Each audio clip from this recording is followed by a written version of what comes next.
Arita mahigala to'y padayon gamay kay mitunga gyud kagahapon nag-inusara ra ba?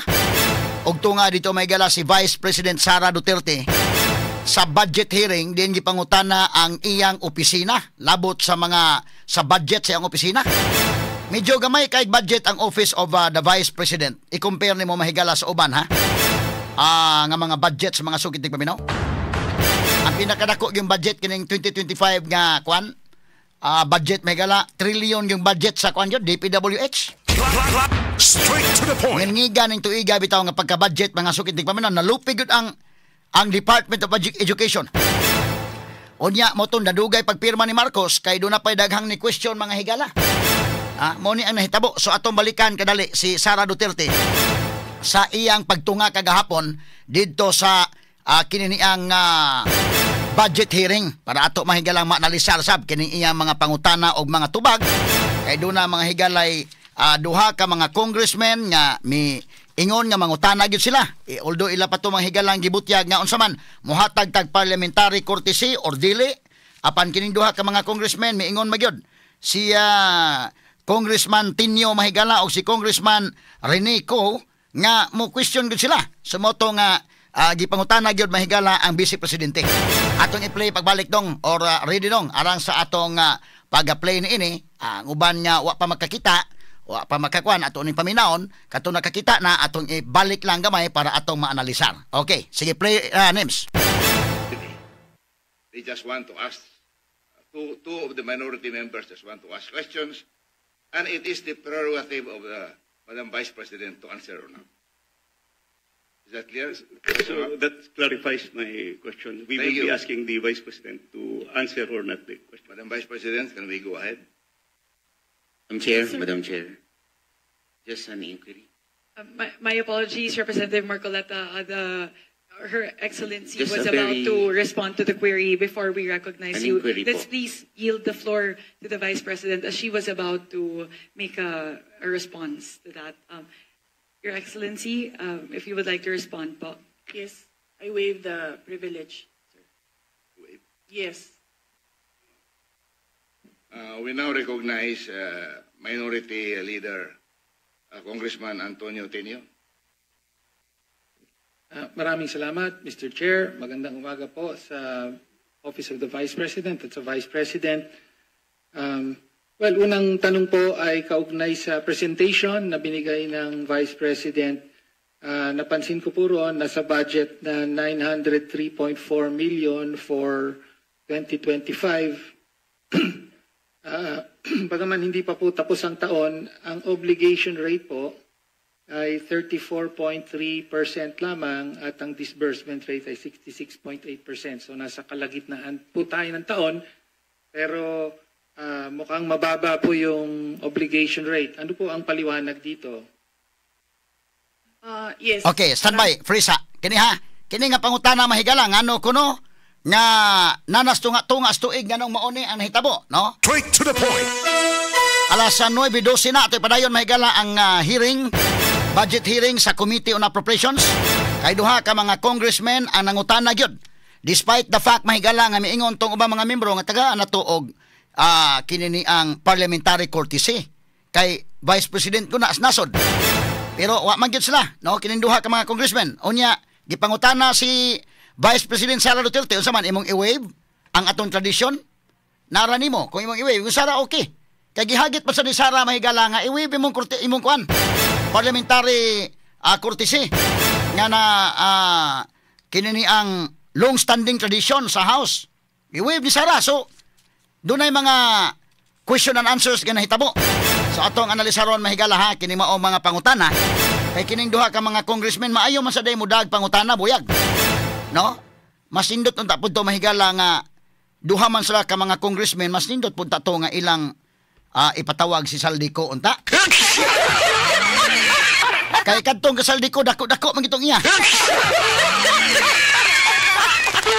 Ato lang niya katawa mga sukintig paminaw ha. Kay kinini ang duha go sa ka congressman. So medyo kuan gyud kinini ang sakto na gid unta og naay mo move nila. Nining duha. Usa ang mo himo sa motion, usa ang mo kay ngilngig pa day mangutana sa day. So sakto kita ning duha, usamo imo move, usamo imo second demotion.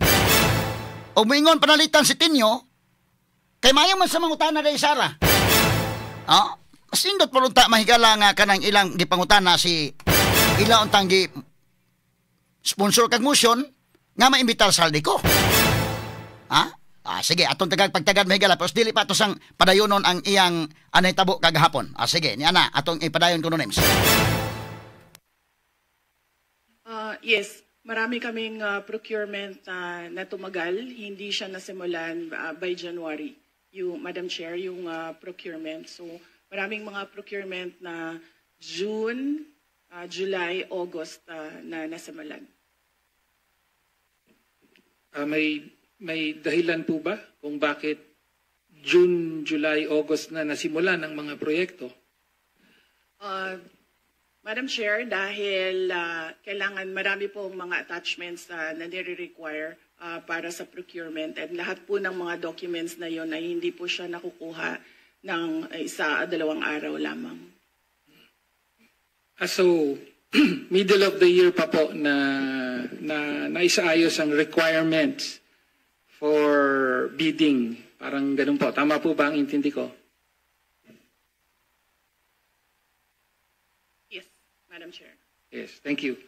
Okay. Ngayon, mabalik po tayo sa last August 8, 2024, nag-issue po ng Notice of Disallowance ang COA, Commission on Audit, sa 73.28 million na halaga ng confidential funds for 105 activities supposedly held by the Office of the Vice President from December 13 to December 31. Sabi ng COA ay wala raw accomplishment reports na naipakita or sinubmit ang Office of the Vice President para dito, at inaatas na o inuutos na ibalik ang pera ng Vice President ni Gina Acosta bilang Special Disbursing Officer at ni Julieta Villa del Rey bilang Chief Accountant. Mag-iisang taon na po, ayon sa COA rules ay may 6 months po para mag-appeal. Ano na po ang status ng Notice of Disallowance na ito? Madam Chair, I suggest that the Congressman ask this during the hearing of the Commission on Audit.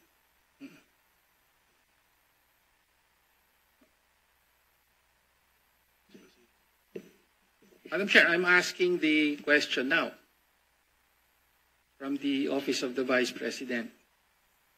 Madam Chair, this is a status of documents inside the Office of the Commission on Audit. So it has to be the Commission on Audit who will answer what is happening to this Notice of Disallowance. Nagsubmit po ba ng appeal ang Office of the Vice President sa Notice of Disallowance? Kung yung Congressman Tinio, kung ang Notice of Disallowance was rectified by COA, wala na po yun. Pero kung yung Notice of Disallowance ay meron na silang final adjudication, and then merong order yun na final yung Notice of Disallowance. So, for your information, I will check with COA and get the records and give it to you. Thank you. Thank you, Chair. Well, next question po ay kaugnay po sa Notice of Disallowance. Ang sabi po kasi ng COA, December 3, yung mga 105 activities na inilunsad dun sa mga dinisilaw na activities ay nangyari between December 13 to December 31. And yet, sa mga nakaraang hearing ay napag-alaman po na December 20 pa po na ilabas ang SARO at na-withdraw yung 125 million.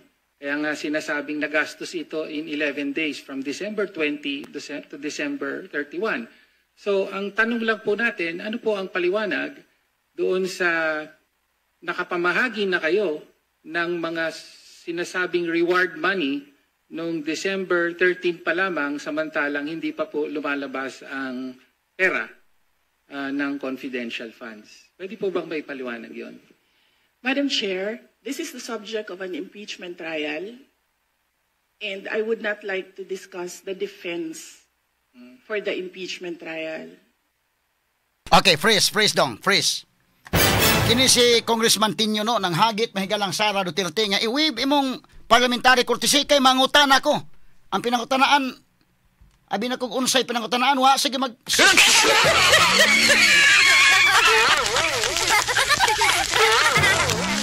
O sa korte pa na, objectionable kayo. Na may pending. In fact, karon mahigala, subject man sa impeachment. Unya, doon naman mahigalay pending motion for reconsideration Supreme Court, ana. Muna supalpal siya mahigala inigtubag sana. Nadili ko mo tubag, ana, kay madiscuss ang defense strategy. There is a pending case. Na-archive na sa Senate. Unya, doon ay pending case because there is a motion for reconsideration filed before the Supreme Court. Ang iyang pangutana, diri magikan mahigala sa 125 million, nga doon na may kaso, ana. In fact, there was an impeachment complaint filed. Tungod, ana. Apil mga sa simpirma day. No? So medyo, kiniyang pangutana, kuan kayo, kanana ang masabot ni mo medyo. Straight to the point. Medyo wala kuan ba?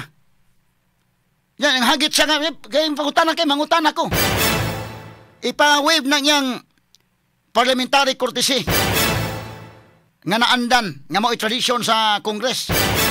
Nga karon nga, ingos Sara, okay akong i-wave. Nangutana, mahigala. Dili siya subject na sa pag-scrutinize for the 2026 budget. In fact, wa naman gani confidential funds ang Office of the Vice President sa human anak nga kaso day. Og dunay mga pangutana adto na sa impeachment proceedings. Kay tuwa may pending motion for reconsideration nga naa sa Supreme Court. There was already a decision by the Supreme Court labot anang maong impeachment complaint but nag-file sa motion for reconsideration. Therefore, ang case is still pending before the Supreme Court. Na iyang giugkat na sad manghigala, foul siya. Inan sa Sara, dili ko makadiscuss sa defense strategy. Medyo nasupalpal sa ining dagana eh. No, atong ipadayon ko no kasamang names. Representative Tinio, please proceed with the next question. Madam Chair, I would just like to note na wala pong impeachment trial sa kasalukuyan. Madam Chair, in fact, it is archived in the Senate. No? Tanawa. Okay, so, Freeze. next question. Archive in the Senate, archive sa Senate because doon na po'y pending pa nga motion for reconsideration nga naa sa Supreme Court. Medyo kuan siya, wala sa kuan ani. Kuan kini iyang kuan sa wala may impeachment trial. Why impeachment trial? Because there was a decision by the Supreme Court. Unya gi-archive na sa Senate, but na ay motion for reconsideration. So dili sa tandugon because na ay pending. Subject siya for impeachment. O si Sara dili mo discuss sa ilang defense. Kaya strategy mo na mahigala sa Defense Council unsaon na pagdepensa ang impeachment case. Medyo wa magkadimaon ng iyang kalaki nining ACT Party List Representative Antonio Tinio. Siya minanghagit nga ipawidlo na ipakuha ni Sara. Ipawave niya ng atong naandan nga parliamentary courtesy. Karon nga giwave wa siya kapindaw na Sara. Natin padayon ha, sige padayon. Lumabas din po sa nakaraang mga hearing sa House na nag-submit po ang Office of the Vice President ng 2,670 accomplishment reports at kasama po para po sa liquidation ng 500 million pesos worth of confidential funds under the Office of the Vice President. At ayon sa investigasyon ay 1,322 out of 1,992 names in the OVP ARs submitted to the PSA have no birth records. So kasama po dito yung mga pangalang Mary Grace Piatos, Fernando Tempura, meron pang shell joke, no? Kindly wind up your question. Again, pwede po bang mapaliwanag ng Vice Presidente kung bakit ganon ang sinabmit at bakit walang supporting documents ang mga accomplishment reports na ito? Madam Chair, again, first, if the committee would like to ask how the Commission on Audit conducts its audit, I request that all the questions be propounded during the hearing of the Commission on Audit. Second, the subject confidential funds is a matter in impeachment proceedings, which is archived, but there is a pending motion for reconsideration in the Supreme Court. I cannot discuss defense strategy.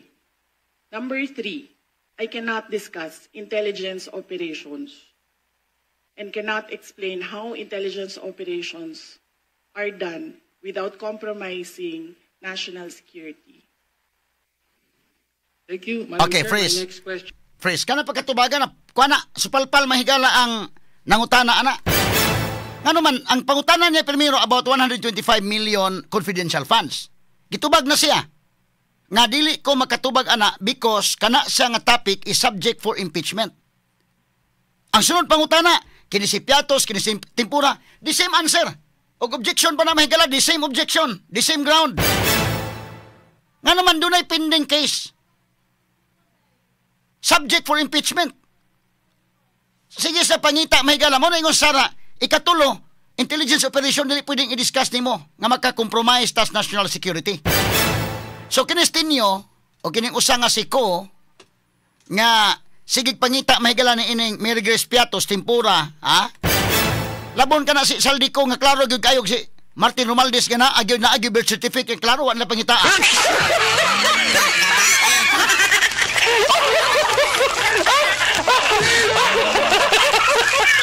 Dili gyud na kwan.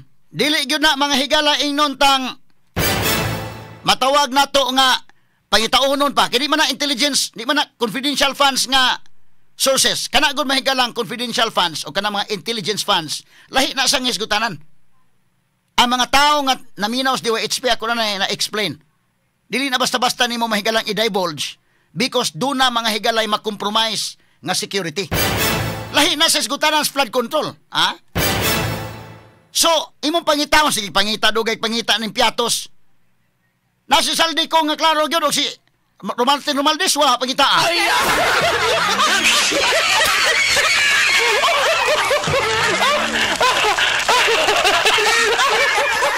Kini sila si Romualdez o kini mga higala si kini ni ang Saldi ko. Sayo na duha man sila kabok. Kini si Tinio, ACT Party List Congressman o kini si Rinico. Nga ingon sa di ko sa parinti may ilan Saldi ko. Yahay nagpalayo ang Saldi ko pareha sa QM Builders nga ingon ng kirante nga milabot na lahi ng kirante construction. Pero doon na nakasulti na ko nga mauna iyan ang umangkon. Pero lain-lain siguro po yun niya kuan, no? Kaya ang kanini ang kang QM Builders god 7 billion man kapin ang niya nakuha. Kaning kirante construction lahi kay 3 billion na may nakuha. Sa flood control project. Pero lahi-lahi ko ni sila, ha? Hasta ning most congresswoman ko so ko labot ng saldi oy.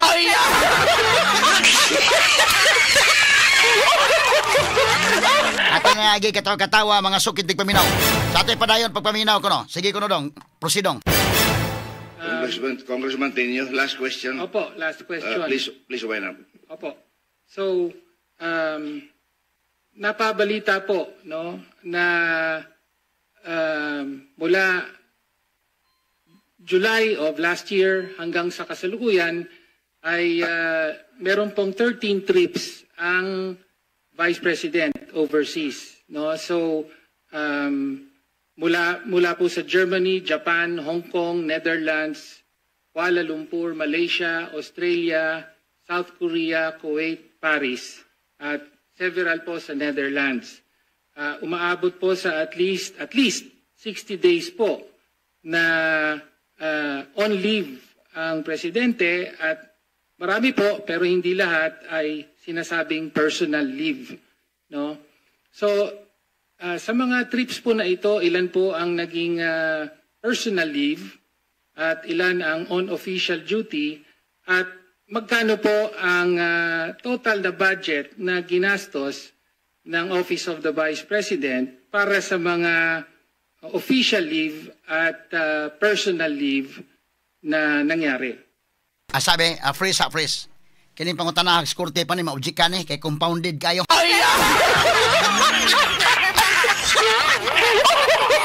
Very kilometric.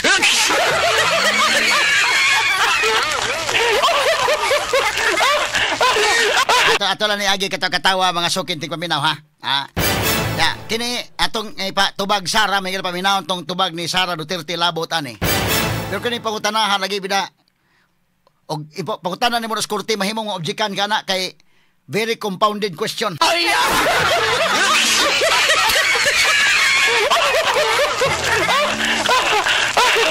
Ato lang may galang iagi katawa. Okay, atong paminawon ang tubag ni Sara Duterte mga sukin tig paminaw. Yes. Last question, Madam. Yes. Madam Chair. May I ask what date do you want me to start with destinations? July 2024. No pizza daw yun. Mr. Chair, from Okay,